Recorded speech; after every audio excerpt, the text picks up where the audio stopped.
at 5. Mike Schopp and the Bulldog here at 803-0550. Didn't give ourselves much time to sink our teeth into this, at least not now. But A.J. Brown is a popular trade target, I think, right now in the league. It was all this drama with Philadelphia last year and, but not even just last year with him. Right. I think it might be a decent bet to predict that he won't be on the Eagles next year. Do we want to play? I think I want to hear the case. I want to present. I probably will at some point be prepared to present the case. The case for, yeah. Like I'm interested. I mean, I think he's been an excellent player, and there has been stuff, but he's still the right age. He's 28. He turns 29 before the season, so he'll be 29 when the season begins. To me, that's young enough to still want to do it. It's not like warning signs flashing for his career or anything, like that he's about to fall off a cliff. So I think I'd be interested in that. And, he's a receiver that doesn't get the ball as often as he'd like on a team that seems kind of dysfunctional on offense. So, yeah, it's been noisy. But I don't assume that means he's going to be a problem here, At the end, Diggs ended up being enough of a problem that they wanted out of it. But it was nothing but smooth sailing those first 3 years or so. It was the end of year 3 where things got a little sideways, right? That Bengal, the playoff game and the gesturing and all the stuff. And it never really felt right after that, even though they still did all their handshakes and everything, and the Bills couldn't wait to show you on social media I love him. Okay, all right, great. But whatever. Some sort of fissure happened there, and they moved on it. I think you could see the same scenario with Brown. You make it work for a few years, go chase a ring, go get a ring, and then, deal with the fallout if it comes. So he's not, to me, I would say, without hearing too much about the inner workings of what has gone on there from a sideshow perspective, I'm very much, like, my eyes and ears are very open to the A.J. Brown idea. It's not I don't want that guy, he's a headache. I'm not going to be that guy. Because guess what? Anybody who's as talented as him on a good team is not going to be available unless there's some problem. You're going to – Brandon Ayuk is an idea that the 49ers, they're taking back bonus money from him. That's over. That is an ugly divorce. And I don't know that I even would rule him out. It depends on what else is available.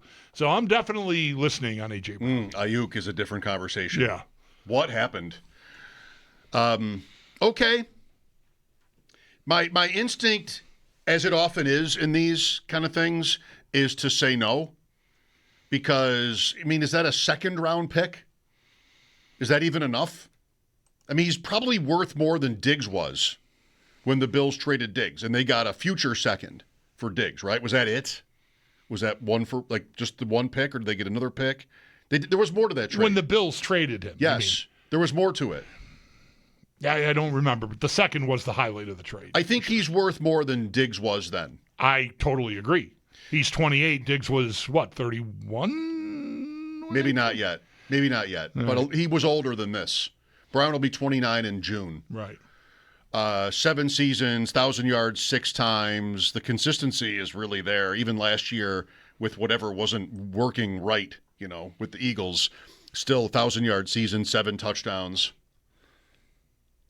I just usually would rather kind of build it from within, but I guess I'd have to be open to this. The Diggs trade was that when the Bills got Diggs, I felt this way. When they traded a first and more for Stefan Diggs, I wasn't aware to the extent that I would become that he was as good as he was. So, they had that on me. Ended up being a great trade, even if you could have drafted Justin Jefferson. You don't know. Right. Like they traded for a known commodity and they had tons of success. So I think that's a win, maybe a big win, making that move. But yeah, whenever something else comes down the road, I'm reluctant. I'm sort of like, I'd rather just have, I'd hope for a 21-year-old someone young version and cheap of AJ Brown instead of someone that costs almost $30 million. Yeah, sure, I get that. But I do think I'm not going to be mad if they do it. Right, I wouldn't, and I've said this all along. I think all along. I mean, whatever. It's been a few weeks, but I think Bean is in a position where I think he'll look to do something really substantial at the position. I think the spectacle he made out of it last year plays some role in that. And, that can get you in trouble for sure. But in this case, I'm hoping it ends up being a net positive, that it pushes him to do a thing that, frankly, a lot of us have been waiting for them to do since they traded Diggs. I mean, the day that trade happened, you weren't here. Like, what else? What's next? Before I get mad about them trading away their number one wide receiver, tell me what they're going to do to replace him. And it turned out that they invented a slogan to replace him. And, they've still scored a ton of points and been a contender, both years. But I think it's hurt them not having a go-to guy. I wasn't here when they made that trade. I was at Epcot. I was in I'm not sure what it was called. It was like a newer exhibit. It wasn't a ride. Like this area out, where Finding Nemo is at Epcot, over there by the end where everybody keeps their strollers parked.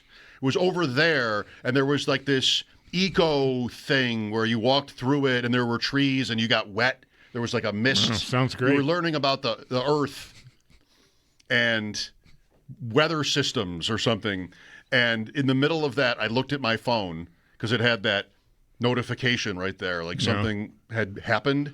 And it was one of those where I had to keep looking at it to believe it. Like, this is not just somebody, this is not my friends texting. Right, it's real. This is like actually, this is not a fake account. This is a real thing. They actually did that. And when something like that happens, we have to get to a break here, but I just remember standing there getting wet under this mist, whatever, structure at Epcot, like just sort of numb. They really just did this. I don't want to walk through the exhibit anymore. I need to sit down and think about this and talk to somebody, not learn how chlorophyll works. That can wait. Chlorophyll can wait. Damn it. You know where the Nemo ride is, and everybody parks their strollers. Right? The land is over there. You can tell me that's in Huntsville, Alabama, for as well as I know Epcot. I have no idea where I've never been. You go up the hill to Soarin', you go this way for Nemo. I probably will never go either, unless like Owen or Leo have kids that want to go to Disney or they want to take their kids to Disney.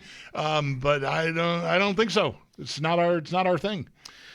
Well, we'll see if that changes.